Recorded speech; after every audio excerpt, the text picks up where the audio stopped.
Ali Khamenei কে? Ayatollah Khamenei পূর্ণ নাম Syed Ali Husaini Khamenei হলেন ইরানের সর্বোচ্চ নেতা, সুপ্রিম লিডার।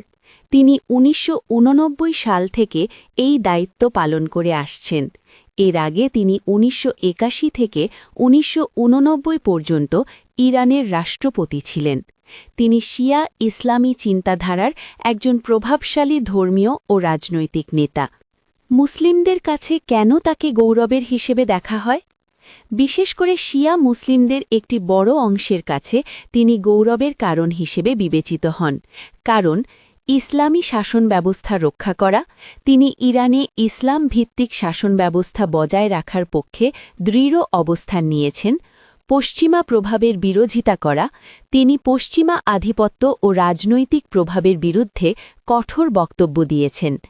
ফিলিস্তিন ইস্যুতে অবস্থান। ফিলিস্তিনের পক্ষে তার অবস্থান অনেক মুসলিমের সমর্থন পেয়েছে। ধর্মীয় নেতৃত্ব। তিনি একজন মুজতাহিদ ও মার্জা হিসেবে ধর্মীয় দিক নির্দেশনা দেন। শিয়া মতবাদে গুরুত্বপূর্ণ ভূমিকা। তবে উল্লেখ্য, বিশ্বজুড়ে সব মুসলিম তার মতাদর্শের সাথে একমত নন। অনেক সুন্নি মুসলিম ও অন্যান্য গোষ্ঠীর ভিন্ন মত রয়েছে। যদি তার মৃত্যু ঘটে, একটি নমুনা সংবাদ প্রতিবেদন। শিরোনাম: ইরানের সর্বোচ্চ নেতা আয়াতুল্লাহ আলী খামেনি আর নেই। সংবাদ প্রতিবেদন। তেহরান, তারিখ: ইরানের সর্বোচ্চ নেতা আয়াতুল্লাহ আলী খামেনি আজ ইন্তেকাল করেছেন। ইন্না লিল্লাহি বা ইন্না ইলাইহি রাজিউন।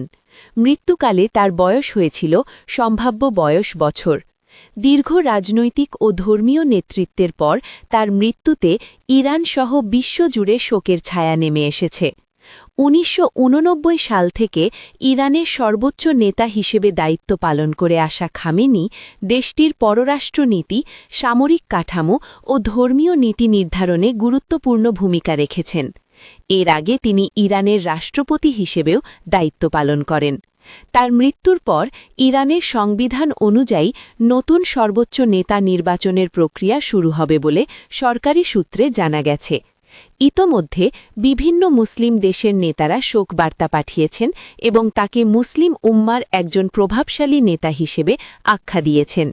বিশ্লেষকদের মতে তার মৃত্যু ইরানের অভ্যন্তরীণ রাজনীতি ও মধ্যপ্রাচ্যের ভূ রাজনীতিতে গুরুত্বপূর্ণ প্রভাব ফেলতে পারে।